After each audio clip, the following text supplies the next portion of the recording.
Salut à tous et bienvenue dans ce nouvel épisode de la semaine de Valkan, notre newsletter audio qui vous partage des médias et des infotech à découvrir pour passer une bonne semaine. Aujourd'hui, on va parler de la semaine 11 qui va du 10 au 16 mars. Alors, c'est un épisode que j'enregistre un petit peu en avance parce que ce week-end, ça va être un petit peu, difficile, vu que je suis en déplacement. Alors, cette semaine, qu'est-ce que j'ai vu? J'ai continué Black Clover et franchement, je télévore, cette série. Vous allez voir pourquoi je dis ça. Mais en tout cas, je binge à fond et j'adore, cette série. Je suis vraiment tombé dedans et ce qui est bien, c'est qu'il y a énormément d'épisodes, donc là, j'ai de quoi faire. J'ai lu aussi un article, enfin un petit article du dictionnaire québécois sur le terme de télévorer. Télévorer, c'est un terme pour franciser un petit peu l'histoire de binge-watcher en fait des séries, donc regarder à la suite plusieurs épisodes de séries sans jamais s'arrêter. Et donc ils utilisent le terme de télévorer. Et là, franchement, je trouve que ça se prête vraiment, vraiment bien à la pratique. Et je trouve qu'ils ont beaucoup de créativité pour réussir à transformer les termes anglais en termes français. Franchement, c'est assez sympathique, je trouve. J'ai écouté l'épisode de DataGen, l'épisode 189 sur les masterclass pour mettre en place une Data Analytics Factory avec Brahim Abdel Salam et j'ai trouvé ça plutôt cool. Alors, ce qui est bien, c'est qu'il donne aussi des ressources, notamment le datamesh.com et le livre blanc qu'ils ont écrit avec Kerus. Et ça, c'est des choses que j'ai mis dans ma liste de choses à lire, on va dire. J'ai découvert un podcast aussi qui s'appelle La Grande Histoire de Pomme d'Api. Alors, si vous avez des enfants en bas âge, c'est vraiment bien parce qu'il y a toutes les histoires de Pomme d'Api sur ce podcast qui est disponible partout dans vos applis de podcast. Et alors, avoir une série d'histoires qu'on peut faire passer à un enfant sans qu'il y ait d'image, c'est vraiment, vraiment, vraiment bien. J'ai écouté l'épisode de Tech Café sur l'interview de Florence Robin, l'entrepreneuriat, les batteries du futur. Je trouve que le sujet est super intéressant. Le fait de pouvoir mettre des batteries qui sont moins lourdes, qui sont lithium dans les avions. J'ai trouvé ça assez fou qu'on n'y soit pas déjà, en fait. Et j'aime beaucoup la façon dont elle parle de son entreprise et notamment la façon dont elle parle de l'investissement dans son entreprise, c'est-à-dire qu'elle fait du crowdfunding pour son entreprise et donc permet aussi une sorte d'investissement public. Et elle dit que justement le moteur, un petit peu, à chaque fois que le public, le grand public met de l'argent dedans, ça incite aussi les, fonds, les subventions et cetera à mettre de l'argent dedans puisqu'ils voient que le projet, commence à avoir une certaine volumétrie, une certaine levée de fonds, par soi-même et donc du coup, ça les incite à aller plus loin aussi. Et sinon, j'ai commencé à écouter l'épisode de Tech Café sur Alexa+, GPT 4.5 et Mobile World Congress. Alors, je trouve ça assez marrant, la façon dont ils reviennent sur, Siri et la façon dont ils parlent d'Apple, mais en fait, ils ont raison. C'est vrai qu'Apple s'est lancé dans la course à l'IA, alors que d'habitude, Apple a tendance à attendre que la technologie soit mature avant de proposer un service de qualité. Et là, j'ai été, on va dire, oui, j'ai été, interloqué par ces propos parce que je trouve qu'ils sont très justes. Voilà, du coup, ça sera un peu tout pour cette semaine. Je m'excuse, il y a pas énormément de choses cette semaine parce que, j'ai passé pas mal de temps, en fait, à gérer, les maladies de un peu toute la famille. Sinon, de mon côté, en termes de projet, je commence à réfléchir de plus en plus à ma dégooglification, on va dire. Donc j'essaie de trouver différentes, alternatives, payantes, pas trop chères et cetera. Pour le moment, pour remplacer un petit peu la suite Gmail, agenda et cetera, je m'oriente vers du Zaclis. Zaclis qui me permettrait en fait d'avoir un hébergement en France, d'avoir des outils open source, notamment il y a pas mal de choses qui sont basées sur du Nextcloud et cetera. Et ça permettrait du coup de sortir un petit peu des GAFAM, ce genre de choses. Et ils proposent aussi une suite avec, alors c'est plus du LibreOffice, mais un équivalent en ligne de LibreOffice en fait, qui est open source aussi, donc ça c'est pour 20 € par mois. La partie on va dire, entière de Zaclis avec, email, blog, lecteur de flux RSS, l'accès à leur instance Mastodon, hem l'agenda partagé et cetera, il y en a pour 12 € par an et l'option pour rajouter la suite Office partagée en ligne, enfin la suite LibreOffice, enfin je sais plus comment elle s'appelle, partagée en ligne, il y en a pour 20 € par an. Donc ça fait un total de 32 € par an, ce qui est pas complètement déconnant pour, ce genre de service et qui en plus, fait sens dans le sens où on n'est plus sur des GAFA, on n'est plus sur, des logiciels propriétaires, on est sur de l'open source qui est, mis en place et on va dire infogéré par une entreprise qui fait ça en France. Donc moi, je trouve que la démarche est plutôt intéressante. J'ai aussi commencé à me renseigner un petit peu sur les VPN, sur la navigation privée, et cetera, et cetera.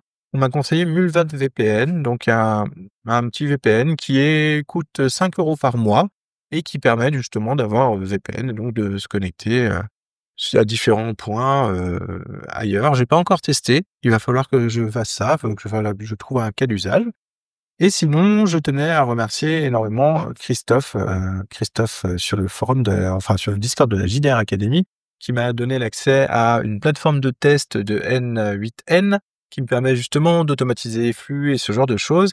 Et donc là, normalement, vous allez avoir les infos sur Discord, les réseaux sociaux, donc Blue Sky, Mastodon, directement, depuis en fait cette plateforme, d'échange, N8N. Le partage va se faire de manière automatique. Si ça fonctionne pour la semaine de Marican, l'idée, ça va être aussi de voir avec, mes collègues de la JDR Academy, comment je peux monter quelque chose pour un peu automatiser les choses. Puisqu'à l'heure actuelle, sur la JDR Academy, donc on est présent sur beaucoup plus de réseaux sociaux parce qu'on essaye de toucher un public plus large et que, voilà, c'est un compromis pour, exister aussi, c'est d'être aussi sur d'autres plateformes. On a quitté X quand même parce que là, on s'est tous rendu compte que ça devenait n'importe quoi. On est resté sur Instagram parce qu'il y a beaucoup, beaucoup d'actual play qui sont sur Instagram et on voit qu'il y a une grosse communauté. On a un compte TikTok aussi. On a, un compte Blue Sky, on a, le compte Mastodon que je fais vivre. On a un site web qui est sur le WordPress et on a notre Discord, donc là où on se réunit et en vrai, c'est là où il y a le plus d'interactions et il y a le plus de choses. Donc l'idée, ça serait de voir comment je pourrais, essayer d'automatiser un petit peu tout ça pour que quand un nouvel épisode de podcast est posté, donc là on est sur, l'hébergeur PodCloud. Donc PodCloud, si vous connaissez pas, c'est un hébergeur de podcast qui est vachement bien parce que pour 6 € par mois, vous avez de quoi faire tout ce que vous voulez, un nombre de podcasts illimité et cetera. Vous pouvez mettre la régie publicitaire que vous voulez à côté et cetera. Bref, et en plus c'est en France et c'est à Toulouse. Donc moi j'ai voilà, PodCloud, moi ça m'a bien plu. Et on est tous passés sur PodCloud parce qu'on a eu des problèmes d'hébergement de fichiers, et cetera. Du coup, on met l'épisode sur PodCloud, mais on doit faire l'article aussi sur le site internet. On doit, à partir de l'article, faire une sorte de petit résumé pour envoyer au maximum sur les différents réseaux sociaux. Mais bien sûr, les différents réseaux sociaux, un post sur Blue Sky, ça n'a pas exactement la même tête qu'un post sur Instagram ou sur du Facebook, parce qu'on est aussi sur Facebook, malheureusement. Mais bon, bref.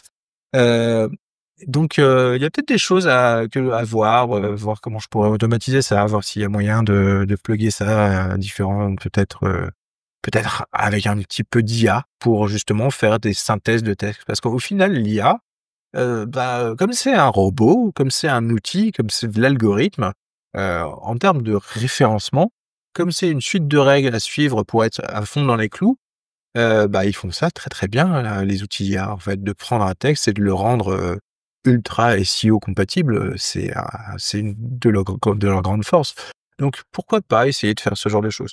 Enfin, vous me direz si vous avez d'autres idées de cas d'usage. En tout cas, pour le moment, sur la semaine de Cannes, moi, je me contente de faire du partage parce que c'est juste, ça et puis, je préfère encore que, vous partagiez les épisodes et que vous en parliez autour de vous, parce que je trouve que c'est aussi ça qui marche bien et d'ailleurs on le voit aussi sur la JDR Academy, c'est ce qui marche le mieux en fait, c'est quand les gens, tombent par hasard, on discute avec leurs potes et on se retrouve avec, un groupe de 3 à 4 copains qui sont fans de jeux de rôle et qui débarquent ensemble. Voilà, c'est ce qui arrive régulièrement sur le Discord et on voit que le bouche à oreille, ça marche quand même vachement bien. Mais il y a toujours ce point d'entrée qui est pas tomber pour la première fois sur un épisode, en entendre parler la première fois et effectivement, là-dessus, les réseaux, ça reste quand même une plateforme de communication qu'il faut pas négliger, si on veut continuer à vivre dans le monde des actual play. Puisqu'on a quand même une particularité, c'est qu'on fait de l'actual play audio, uniquement audio, qu'on fait monter avec, de la musique, des effets sonores, tout ça pour faire une sorte de fiction audio, tout en gardant un petit peu le côté jeu de rôle et en gardant l'esprit de la partie. Donc on va expliquer quand même un petit peu les règles, on va garder l'esprit de la partie, on va pas refaire le scénario a posteriori et cetera. Mais on essaie de faire quelque chose qui, au niveau de l'audition soit qualitatif et on essaie de se démarquer là-dessus, mais ça demande énormément de travail. Donc là où nous, on va sortir un épisode par semaine ou par mois, il y a d'autres personnes qui vont, s'enregistrer sur Twitch et sortir l'épisode, tous les 2 jours parce qu'ils vont lancer le live et poster la vidéo du live sur YouTube. Donc du coup, on est sur un quelque part, même si bon, c'est un milieu d'amateurs et il y a pas d'argent ni rien, on est sur quelque chose qui est quand même extrêmement concurrentiel puisque la quantité de données et d'actuels plays produits est, phénoménale en vrai. Quand on regarde tous les actuels plays qui sont produits par jour, rien qu'en France, en francophonie, la quantité est quand même assez impressionnante et assez énorme. Du coup, c'est vrai qu'on essaye de viser une certaine régularité, mais comme le travail qu'on fournit derrière nous prend quand même pas mal de temps, bah, c'est difficile. Donc, c'est pour ça que je réfléchissais un petit peu, voir si on pouvait automatiser et puis, via un outil, IA ou autre, hein, pourquoi pas, mais respecter à fond les règles SEO pour essayer de voir si on peut être poussé en avant par les algorithmes des plateformes. Voilà, voilà les petites, réflexions que j'ai en termes de projet. En tout cas, bah, ça sera tout pour la semaine. Comme je vous l'ai dit, ce week-end, je suis en déplacement, donc je ne serai pas là. Mais n'hésitez pas quand même à me laisser des messages sur Mastodon. N'hésitez pas à parler du podcast si ça vous a plu et n'hésitez pas à venir écouter la JR Academy puisque c'est quand même un super podcast et on s'éclate bien. Et si vous aimez le jeu de rôle, n'hésitez pas à venir sur le Discord d'ailleurs de la JDR Academy puisque, on accueille tout le monde et que, il y a toujours des parties. Donc, si vous voulez tenter une partie en ligne ou même essayer de trouver des joueurs, bah, pas loin de chez vous, n'hésitez pas à venir, passer la tête sur la JDR Academy et écouter ce qu'on fait. En tout cas, je vous souhaite une excellente semaine et je vous dis à la semaine prochaine. Allez, salut!